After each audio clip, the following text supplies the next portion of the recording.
You're listening to the Badger State Ball Podcast with Prep Baseball Wisconsin, breaking down the top high school prospects and featuring all things college baseball recruiting in a changing world. Hosted by Vinny Rotino, Josh Fields, and Andy Sroka, this is Badger State Ball.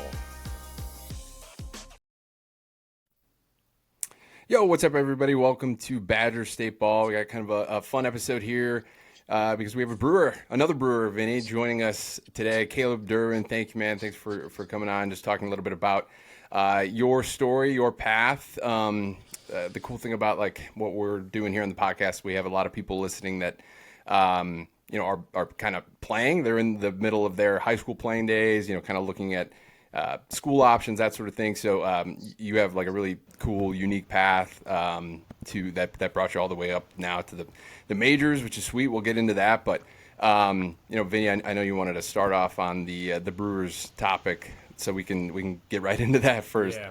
Yeah, no, Caleb, really appreciate you joining the show here today. And what a better example of just a player that, us Wisconsin cheese, we call us Team Cheese, like to exemplify. You're just like the perfect example of like your path. But before we get into that, I wanted just to say, man, like congrats, first of all, on such a great season. I mean, you were such an important cog in the wheel for the Milwaukee Brewers. I mean, the Brewers basically didn't have a third baseman kind of set in stone. Maybe you had different ideas, and you certainly proved that you had different ideas of who was going to play every day at third base. Just a remarkable season by you. Get into a little bit of just the whole season for the Brewers this year in 2025. It was such a great run. You were a huge part of it, but it ended in the NLCS, but great year, and kind of maybe just get into talk about the overall season for the Brewers this year and your part in it. Yeah, of course. No, thank you for having me on. You kind of touched on it a little bit there. I get traded, last off season, and it was my second time being traded, but this time I was added to the 40 man with the Yankees. So then you get traded over to another team, and you think you have a shot, going into spring training to win a job. And it's kind of all your life's work coming into, this is kind of the season that, I'm going to get an opportunity. At least that's kind of what's going through your head. And then I was really excited to join this group too, because I kind of knew what they had done in the past. I knew had a pretty young core. Obviously, Yelich, Hoskins, all these, veterans on the team too that kind of steered the ship. And just having those younger guys, that younger core, kind of helped me feel more comfortable, but also kind of steered me in the right direction on really how to go about your day the right way, how to be a true pro in the big leagues, because it is an adjustment. Definitely went through my ups and downs early on, but they kind of helped me a lot. And yeah, I mean, being a rookie, having a chance to play a good bit in throughout the NLCS and give yourself a chance to be there in the end is kind of all you can ask for. It's why you play the game, and couldn't really have asked for a better first season other than maybe going all the way. But a lot of really good things to build off my first rookie season, I think. I mean, you hit 276 in the playoffs with a 777 OPS. I mean, that was awesome. I mean, you really swung the bat well. You had consistent quality at bats throughout the season and in the postseason. Go into a little bit of what it's like to play postseason baseball. I can't even imagine how fun and exciting and adrenaline filled that had to be. And then go into also, Caleb, a little bit, just maybe a little bit of the heartbreak that, losing in the NLCS. I'm sure it seemed like you guys all believed that you're going to win the World Series. You kind of ran into a buzzsaw in the Los Angeles Dodgers, right? They were playing exceptionally well. Really good team, obviously. Ended up winning the World Series. But yeah, go into just what it's like to play playoff baseball, because you played awesome. And then also, maybe the disappointment losing to the Dodgers in the NLCS in 4 games. For sure, yeah. Going into it, obviously, like it's the same as going into your first big league season. You don't really know what to expect. It's the same game, but also it's not. But from what the older guys were telling me, going into it is like it's the adrenaline is just going to be similar to your debut. It's going to be more adrenaline than the regular season. Which is like whether it's good or bad, like you kind of want to play into it to whatever works for you. So those first couple games at home, I definitely could kind of, maybe a little too antsy. I think in a good way though, like, it's the postseason. You're gonna be a little more hyped up. I would say after the like after we played in Wrigley, I finally settled down because that was the most hyped. I think at home was obviously, hyped up, but they're cheering for you. So you're able to like settle in a little bit more when you're on the road in the postseason. And I didn't know this until a little while ago. That was the first time the Brewers and the Cubs played each other in the postseason, I think. So Hmm.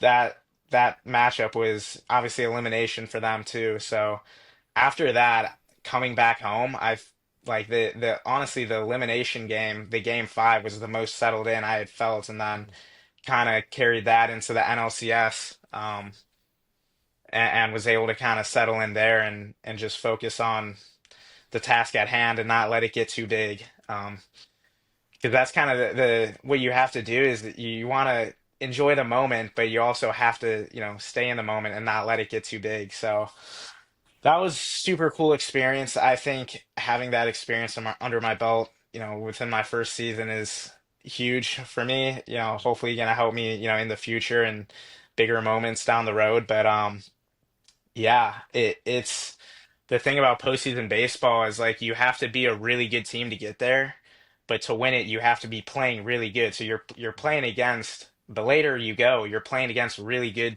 talented teams who are also playing some of their best baseball of the season. Because if you're not playing your best baseball, then could be 4 games and you're out. And I think that kind of happened to us in a way where we had a good series against the Cubs. I think winning on the road in the postseason is also a different beast, but was able to kind of take advantage of that home field advantage in that DS, and then in the CS, it just kind of slipped away. You go down one, you try to take it a game at a time, but um, you can kind of blink and it's over, and I feel like that's kind of what happened to us in a way, but huge learning experience. Again, we had a super young team.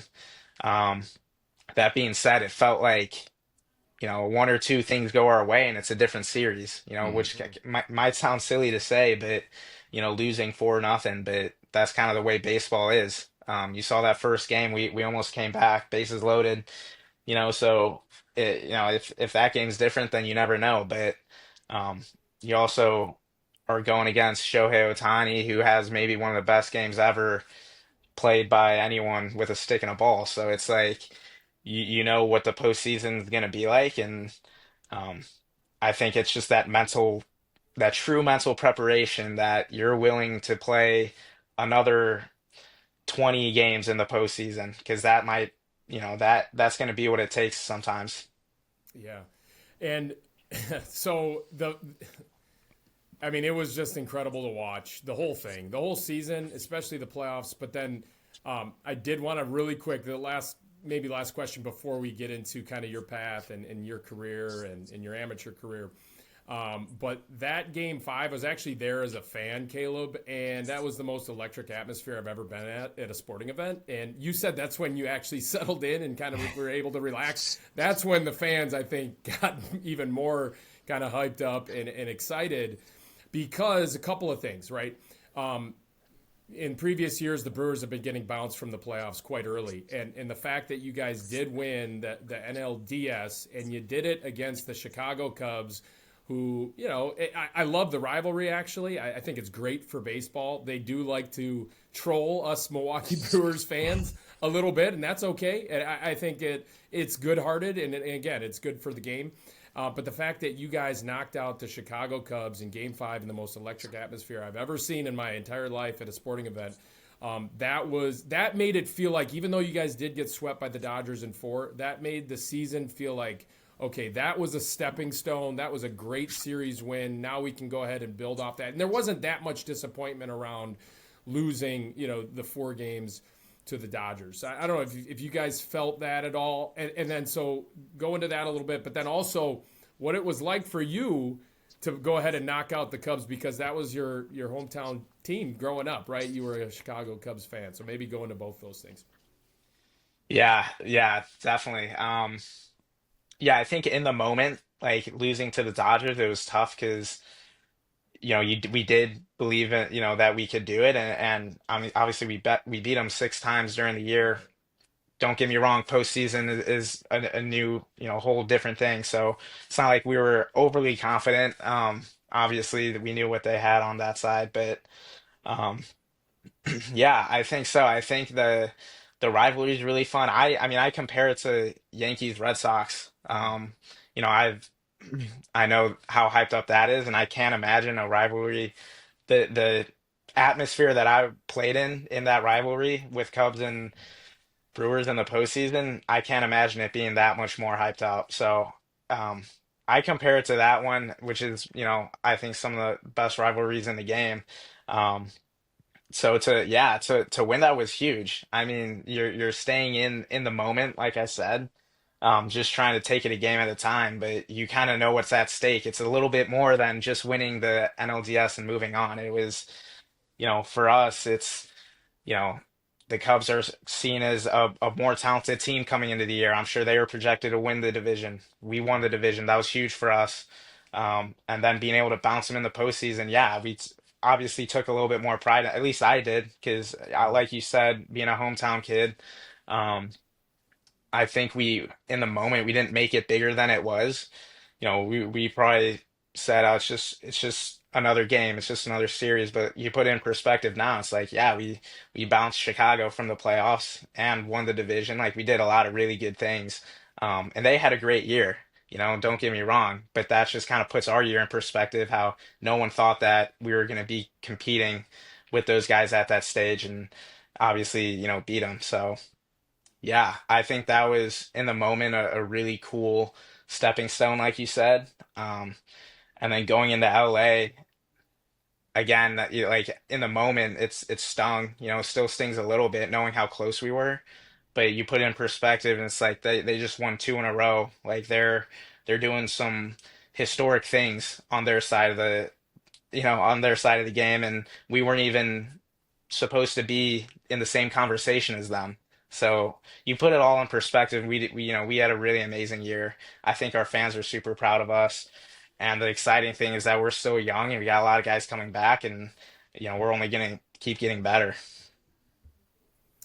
Yeah, for sure. That's, I mean, just an incredible run. It was a great season.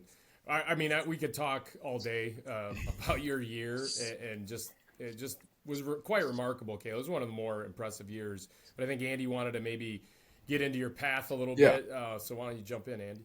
Yeah, Caleb, well, you're on this podcast, this interview with a couple of people. Myself and Nick were actually from like your neck of the woods originally. I grew up in like the Wakanda area.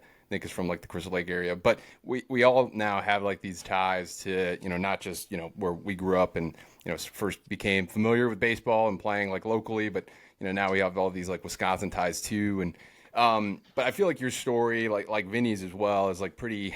It feels very Wisconsin based or something, because you really have to earn it. Like, and there's all these players now playing today. Some of them even were on these World Series rosters that just really, really had to earn every single opportunity they had in order to get to where they are today. And that totally includes you, of like having to, grind and then eventually find this spot at Wash U, take full advantage of that opportunity, eventually become drafted, after your junior year there. But maybe if you could start with just sort of your story in high school, like the player you were then, like, the belief you had in yourself ultimately too, to kind of, just keep chipping away, what your strengths were, and then just kind of how you started to fully like view, those next steps in your own development of like, all right, college opportunities, just where you were forged, I guess, back then in high school. Yeah, definitely. I think in high school, like I played what I thought was like competitive travel ball throughout my whole life. I also wrestled pretty competitively, so baseball wasn't ever the only sport I was doing, but it Hmm. was always kind of number one for me, I would say. I always had, dreams of playing professionally and in the big leagues, so that was always there. I think I got to high school and my sophomore year, I had a chance to start at shortstop on varsity, and that was a big opportunity for me. I had a good year. I think like playing wise, like I always was a good player. Like I always played, um, I was always in my mind one of the better players on the field. But I at the same time, like I would go to these showcases and um or maybe coaches would come see me for a game or two and I obviously wouldn't really stand out. Honestly quite the opposite. I was always the smallest guy on the field. So for me it's like I'm not hitting these home runs. I'm not hitting, 400-foot home runs as a freshman in high school. I think I only hit two outside the park home runs all of high school. So Wow. that's like a big, you guys know how it is with college recruiting, if and I wasn't a speedster either. Like I could steal bases, in high school, because I was aggressive and I could, pick up on pitchers' tendencies, but I wasn't gonna I don't even think I ran a sub 760, so it was like these numbers that are so important for, you know, projecting players at the next level was kind of hurt me because I was a better player on the field than what my Yeah. numbers and showcases kind of showed. So that was honestly kind of the story of my recruiting process because I reached out to a ton of high. I wanted to go a more high academic route, so I reached out to all the Ivies, and then some obviously like dream schools, Stanford, Northwestern's right around the corner from me, which my whole family went to. Um, so like some, Vanderbilt, the schools that, Yeah. you kind of are dream schools for you. But then also some maybe lesser athletic D1s that are high academic was kind of the path that I figured would be more realistic, with, the numbers that I was putting up. Um, so yeah, and then I ended up getting a lot of Division 3 interest, a lot in the Wisconsin area actually, because that's kind of Wisconsin. I think it's only UW Milwaukee's the only D1. So Right. Correct. Yep. Yep. actually a lot of really good Division 3 programs in Wisconsin because that's where their baseball is. It's mostly at the Division 3 level. So um, that was probably some of the better baseball options I received. But Washington University in St. Louis, high academic school, had a program that thought that I fit into really well as far as like their shortstop was graduating and their leadoff hitter was graduating. And like for me, it's like my dream or like my goal is like I want to play shortstop and lead off, and I was able to do that as a freshman, which was super cool. And it was Division 3 baseball, but I knew that they were one of the top teams in Division 3. So in my mind, it was just as good as going to D1 because I was going to play right away instead, as opposed to, maybe sitting on the bench for a couple years or whatever. And yeah, it ended up working out. I mean, I'm sure we'll talk a little bit more about it, but that was kind of my general recruiting process. I was always a good player in high school, but never had the tools to, that stood out in a kind of a showcase setting, I think. Yeah, no, that seems like such a green flag like mentality or something because we've referenced some of those things that you spoke to, Caleb, of like like the fact that you already had it kind of in your mind, like, all right, the shortstop at Wash U is graduating. Like, I know I'm going to be able to step in right away and compete for this everyday opportunity. If I earn it. And then of course you do, but like I think those are like lessons and like a level of maturity that isn't always there. Like it's very easy to get attracted to like, okay, I'd love to go to this D1, get the gear. I mean, I probably would have been that way too, but like I think the separator seems to be like players like yourself who are like more eager to play and like get better and like develop and like reach whatever it is the highest like possible outcome in like their their own playing career. So I mean, is that like the advice I guess that you would have, just like, right off the bat, of like a player in a similar situation as yours, like, maybe not physically, whatever it is, but it's being overlooked a little bit or something, but having that kind of like, they just essentially want to be the best they can be. So just, find that place at the next level. No doubt. I think my biggest pet peeve, like the thing I hate the most, is like they want to commit to this school early on so they can post it on Instagram or so they can brag to their friends, and that's so far away from the point of playing at the next level. Like there's the academic side of it, there's location, where you're going to school, like all that is so important. And I'm only saying that because, like, yeah, if you can play at a Vanderbilt, like, do it. I'm not saying don't try to Yeah. play at the best schools. Even if you're a smaller guy, try to play at those schools. But um, there's a more realistic route that doesn't just end in college too. Like you can go the Division 3 route and play at the next level. I understand it's doesn't happen very often, but and it might be easier for me to say because I've went through that path. But at the end of the day, no matter where you go, like you have to put the work in. If you're not a hard worker, it doesn't matter if you go D1 or D3. It's guys who tend to go D1, tend to be, filled with guys who are really hard workers. That doesn't mean Hmm. that they're not in Division 3 baseball too. But just because you go the Division 3 route or D2 or JUCO, whatever, it shouldn't. It's easy to kind of be discouraging, but it should not be a discouraging thing at all. Because at the end of the day, it might be the best thing for you. You might be able to play 3 years. You might have 3 full years of stats, play summer ball. I played more summer ball than I did for my college team, because Yeah. I did what I had to do to try to get looks. So and I think that helps a lot too, because now I'm playing 3 full summers with a wood bat, and now I do get my foot in the door, and maybe it's a little bit easier transition because I'm used to, playing with a wood bat. So I just think everything kind of works out, how it's supposed to.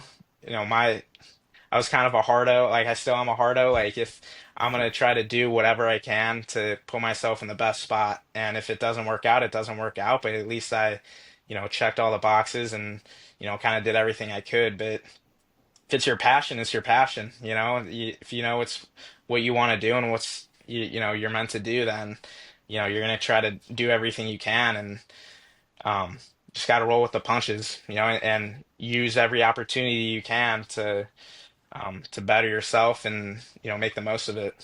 Yeah, and just to kind of put a exclamation point on that last point you just made, like I talk to players all the time about they need to find a fit where they can play baseball because you're not going to develop unless you actually play, right, and have an opportunity to play. So would you say that maybe, obviously I totally agree with you. Like things happen for a reason, and it all works out how it's supposed to. But is it pretty safe to say that it might not have happened for you if you ended up at a Division 1 school or a different school, because you go to Wash U and you play right away as a freshman, and I mean, what did you have, 190 at bats every year or more, and then also, like you said, you played summer league baseball as well because of those opportunities. So you develop because you got a chance to play right away. So the importance of finding that great fit where you can have an opportunity, not a school that's not over your skis right away as a freshman, and have an opportunity to compete and play right away as a freshman.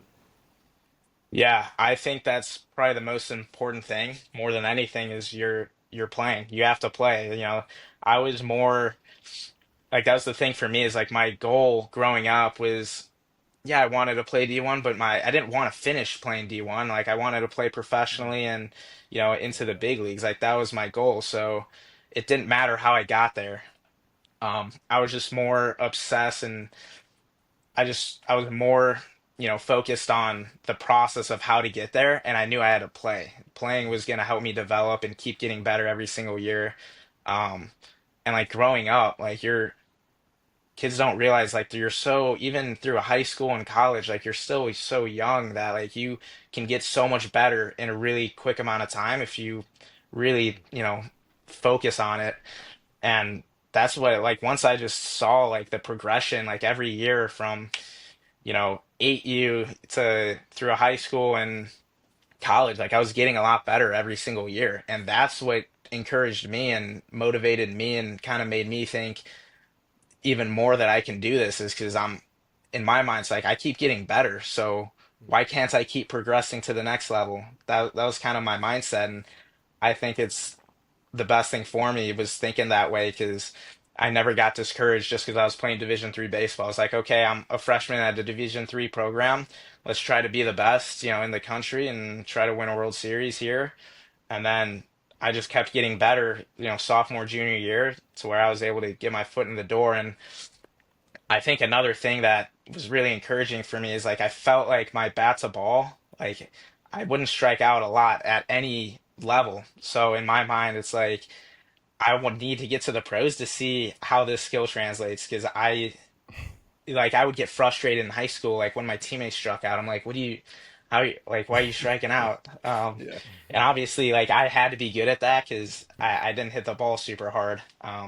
But that's kind of another part of it is like find what you're really good at, um, and kind of run with that and try to make that your carrying tool while also trying to make the tools that you're not as good at better. And that's kind of what there's a lot of work in the weight room. I'm a smaller guy, so I can't be short and skinny.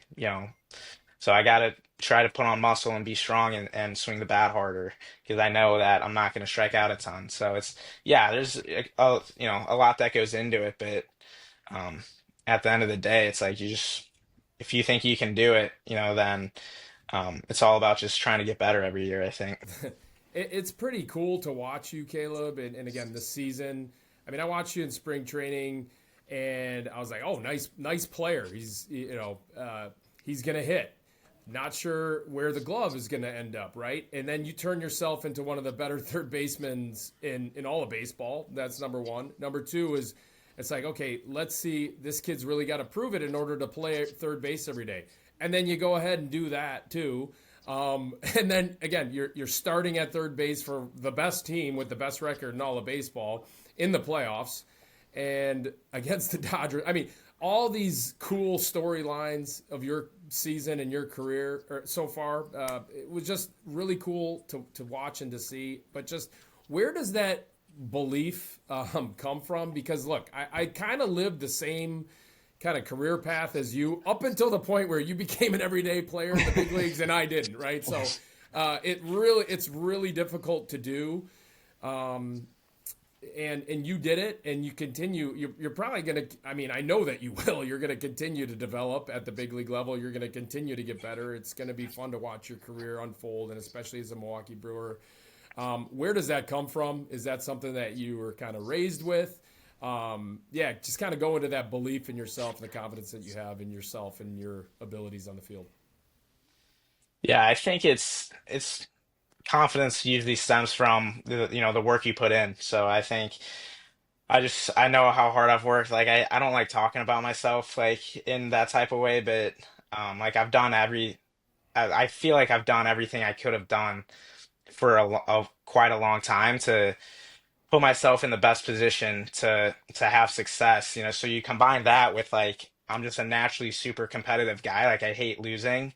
So you combine those two things with being put in a setting that's probably a perfect fit for me as far as playing for the Milwaukee Brewers goes and being around the type of people they have in that organization. It's was honestly just a really a good fit and but yeah, I think at the end of the day it's like only like they say it's the work you do when no one's watching that separates you. Like that's so true. Like only you know what you're doing. So when you're in the box against Shohei or Glass now or Snell, and in the back of your mind, it's like you either know you put in the work or you didn't. And you talk to any big leaguer, and they'll almost say this game's 100% mental. Obviously, there's a physical aspect, tools and all that stuff. That's kind of the foundation of what you're capable of as a player. But to get the most out of yourself, it's that mental side of the game, and it's probably why I struggled early on up in the big leagues. It's like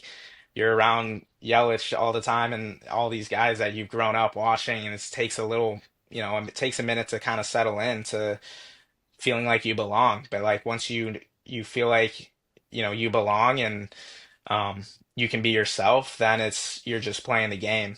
Um, and then I think once you kind of get that first little success in the big leagues or whatever level you're at, you only keep building on it. Because now you can do it. You know what you need to get better at. You know what you're good at. Um, and then you just kind of try to keep taking up, every level. At the end of the day, I want to win a World Series. The Brewers want to win a World Series, so um, we have to beat the Dodgers in the NLCS if we want to do that at some point. So um, just knowing that and not shying away from it, um, I think is a really good mindset to have. So to answer your question, I just think it's the belief in the work that you've put in and just a competitive mindset that, helps drive me every day to want to get better. Yeah, I'm Caleb too. I'm curious, just when you brought that up of just having those, you know, instant nerves from like initially anyway, of like it took you just a little bit to kind of get accustomed to the speed of like that MLB side of things, which is pretty understandable, I think. But I'm just curious if you had like a moment after your high school career, like it could have been all the way up, you know, in the MLB or at some point, you know, playing Division III baseball where you're like, you know what, I totally like, and if there was a specific kind of at bat that sticks out or a moment where you're like, I totally belong here, like, you know, whatever was there, if there's just one of those moments that kind of sticks out that you always, you know, think back to. Yeah, it's a really good question.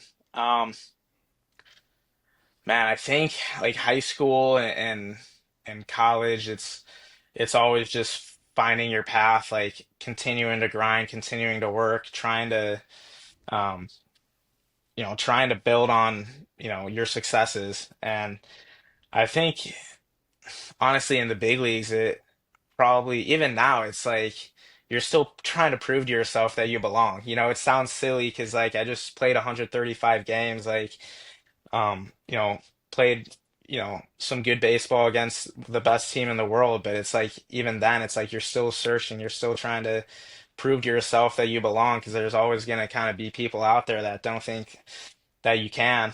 Um, so to answer your question, I don't think there has been that at bat No, yet. that makes that makes total sense actually, because I knew when I asked that I was like, you don't feel like that type of person who's like able to be like, all right, pat myself on the back for this base hit or whatever, like, which is good. I think that's awesome that you're. It's always kind of like on to the next thing, which I think has helped you get to this point in life. Yeah, So, yeah, honestly, it's funny because like I would have a ton of conversations with Bryce Terang throughout the year. He was a really good guy for me to kind of be around, and he would say like I'm in my rookie year, like trying to figure out what I'm doing, and he would always say like you shouldn't feel comfortable. Like as soon as you feel comfortable at this level, you're screwed. And I know what he means because it's like as soon as you think you have it figured out, it's like there you are, 0 for 20, 0 for 30, yeah, So um, it's kind of that mindset of like never being satisfied, but also just knowing how hard the game is. And he's in his third year, has had a great career, like someone who I look up to, and he feels that way to where he's doesn't even, obviously he feels settled in, like he feels good at and confident in what he can do, but I understand what he says by not feeling comfortable. for sure. Yeah. One thing I had to, and a little different, but just because you know most of us, all of us on this call, we kind of like played in the same like area, like which I've always thought. I've had the like really, it's been really cool. Basically, like with what we do, we get to bounce around the country a little bit. We get to see baseball from all over. We go to Georgia every year, and we see Team Wisconsin play all these teams and travel ball, all this stuff. But in my head, when I very first started doing this like 7-ish years ago or something, you kind of like glorify, I guess, like some of these southern states or warm weather states and like the quality of baseball out there. And, it's for sure really, really good. But I think one of the biggest learning lessons is being able to like see firsthand, like how close maybe or like the margins are between like some of the players in this like, Illinois, Wisconsin region compare to those guys out there. But like, how do you think of that? I guess is like when you were growing up in high school, playing in these like travel tournaments, whatever it is. But like being able to look back on that and like how you see it today playing with some of these guys even today that, were from California, whatever. Like, how do you see it, like that level of competition between like how it's changed between like our little area here and then, just nationally even? Yeah, it's funny because like I would play on a couple teams growing up where like we would fly in a guy from Florida or like Georgia, and we're like, oh, this dude's like the Yeah. next Barry Bonds, and it's like he ended up being the worst guy on our team. Like, why is this guy here? Yeah. No, Yeah. but like obviously it's really individually based. Like even now, like I'm like in the off season, I'm practicing inside, and I've been able to develop pretty well throughout my whole life and into the minors even. Um, being in Lake Forest or in Chicagoland area for the off season. So, um, I mean, I think you have your tournaments in the summer to get outside. Obviously, you have to play baseball outside, so you're getting your games out there, and the springtime is a little chilly, but you're still able to get outside a little bit before the season. Um, and yeah, I think the off season it's mainly for like working on your fundamentals, and you could do that anywhere. Like I don't I'm not really doing live at bats outside on a field throughout the off season because one, I need a break. I need to kind of, reset from seeing live pitching, but at the same time, you want that time to focus on the little things and get better at the fundamentals, and because those never go away. You do those at every level. You're doing your short hops every day. You're doing your little machine work every day, whatever your routine is. Um, so I think at the end of the day, if you just have to be really intentional and committed and trust the work that you're putting in. It doesn't matter where it is. It doesn't matter if it's a tee, hitting a tee against a tar. I remember COVID in 2020, everyone went home. My dad set up a tarp between two trees in our backyard. I was just hitting off the tee, doing, soft toss into the tarp, every day. And that's like, that worked for me. Like I was able to get better during that period. So it really is, doesn't matter wherever you are in the country. I think there is a lot of really good talent that you see, coming into the big leagues from these Midwestern states. And, um, but I think it's completely individual. It's on the person to put in the work, and it doesn't really matter where you are geographically. That's awesome. Nick, I think you wanted to tee him up for a question. Yeah, you play so hard on every play, whether that's like hustling on a ground ball or taking extra bases. Do you think that any coaches or managers that you've played for in the past have given you any breaks or any extra opportunities on the field because of the way that you play? And also, have you always been like this, or is this more of something that happened like in college? Yeah, I think I've always kind of been like this. I think wrestling helps because it's a pretty brutal sport, so you kind of develop this mindset and this mentality to not really give yourself any excuses. But to answer what was your first question again? He I was just blanked. asking.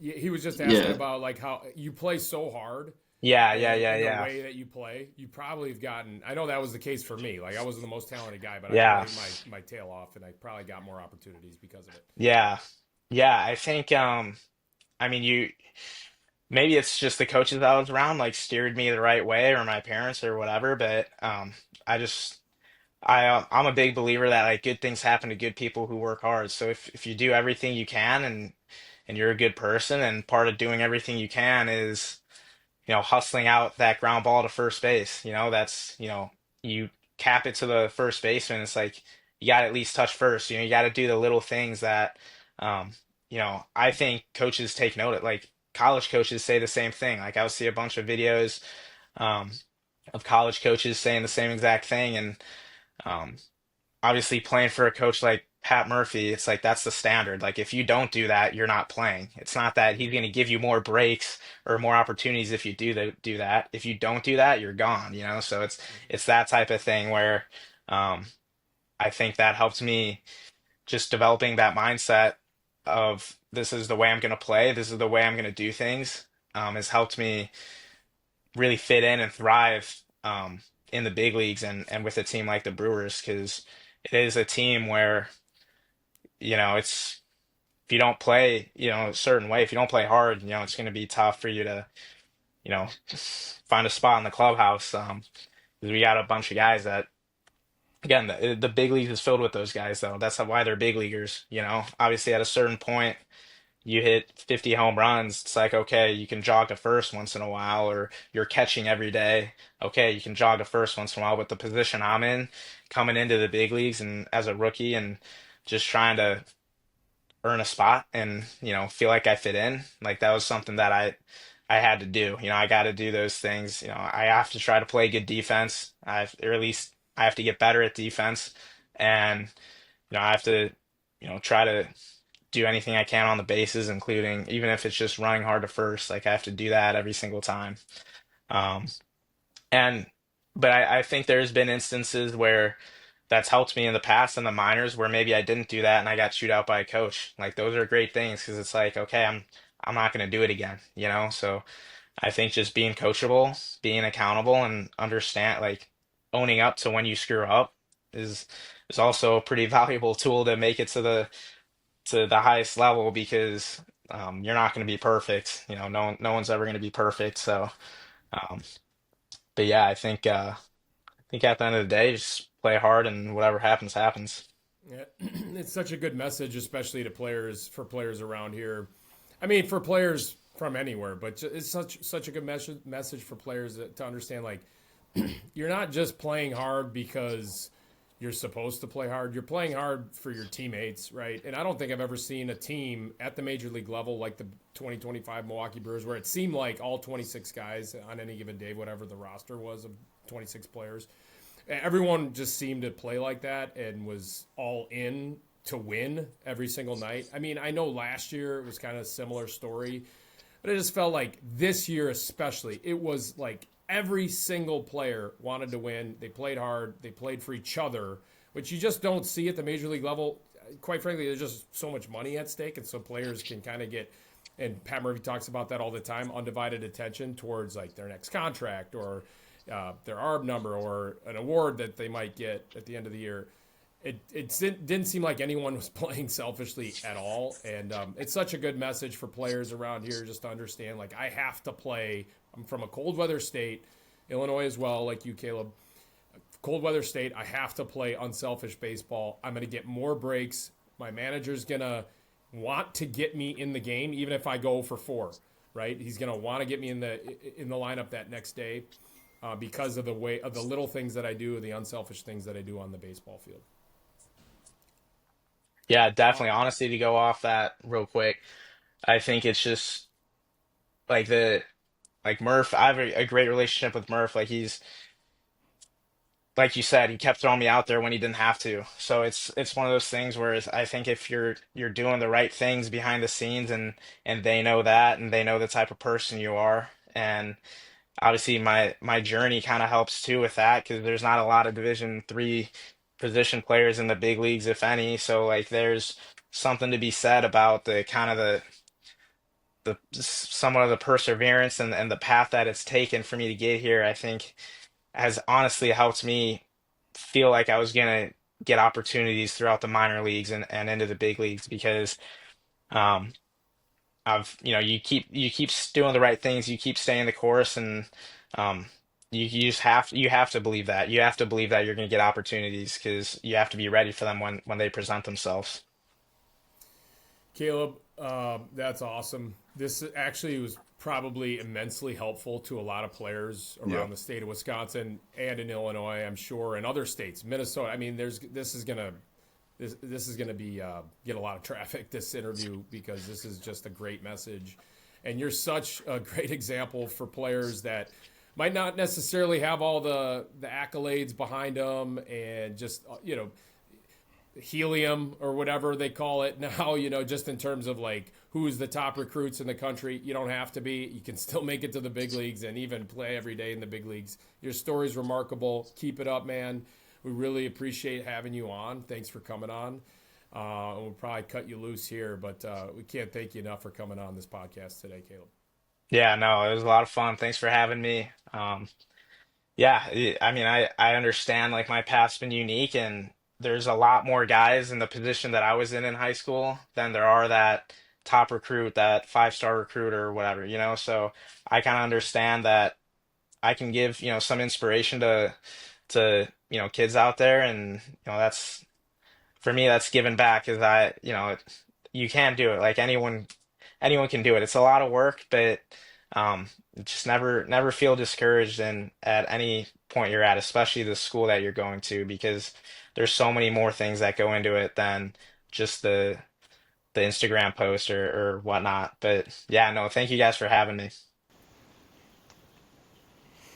All right, guys. Well, that was interview with Caleb Durbin, the Milwaukee Brewers. It was I got a ton out of that personally, so I hope if you're listening, you guys did too. Just a lot there of, we talk about it all the time, Vinny. Like it's the find your fit stuff, but I mean he embodies that find your fit, I think, mentality like more than like anyone we can think of, right? Like, wouldn't you say? Just an awesome story, Caleb Durbin. I mean, you watch him play for the first time, and you're like, all right, nice player, and then this kid just goes at he has proven everybody wrong every step of the way, basically, and then he's just continued to get better, which that's been the most impressive.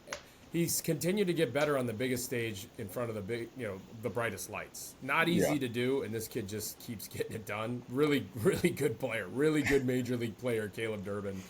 And it goes to show, like, scouts can miss at times. I mean, 14th round draft pick, whoever drafted him for the Atlanta Braves really could see the winning type player that he was. And he has proven a lot of people wrong along the way, and he'll continue to do so. I love his mentality. What a great story and a great interview. Really appreciate him coming on.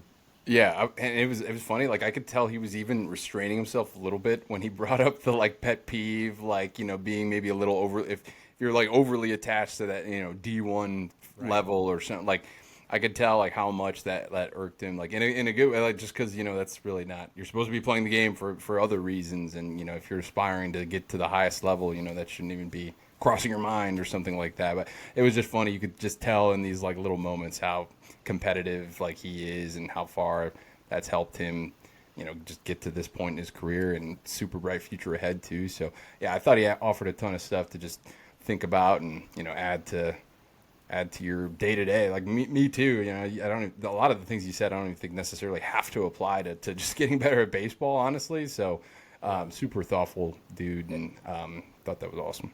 And shout out too to Pat Bloom, coach at WashU, right? So I know that Caleb Durbin has given him kind of props along the way. We kind of omitted talking that's about a good call. Coach Bloom. Yeah, I mean he's been great at WashU. Obviously, he was at UW Stevens Point previously, built a awesome program there as well. So so just wanted to give a little bit of a shout out to Coach Bloom there Coach Bloom. Yeah, that's great. Just because there's always these hidden Wisconsin ties, Vinny. The UW Stevens Point connection. I mean, there's still a great program, obviously, and you just see them all over Wisconsin. Of course, like Caleb referenced that, just like the WEAC, interest from those schools when he was in high school, and I'm just curious, he just found the perfect spot for him because WashU is obviously a really strong D3 too. So it's just like more evidence of you find a place that can get you better, and you could play every day. Like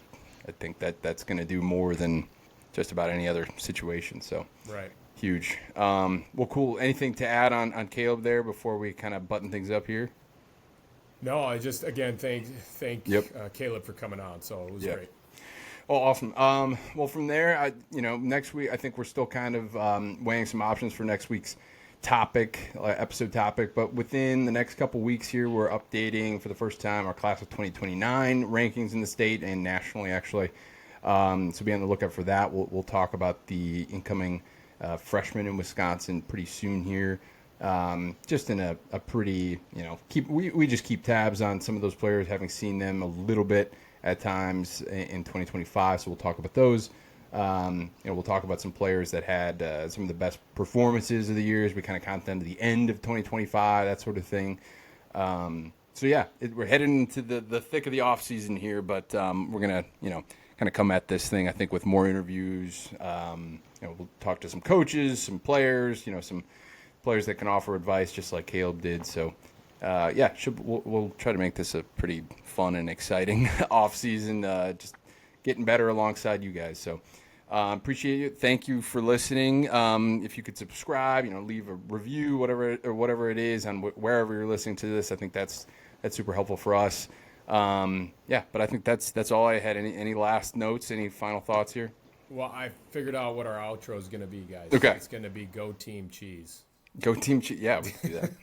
That's better than, hey, is this over?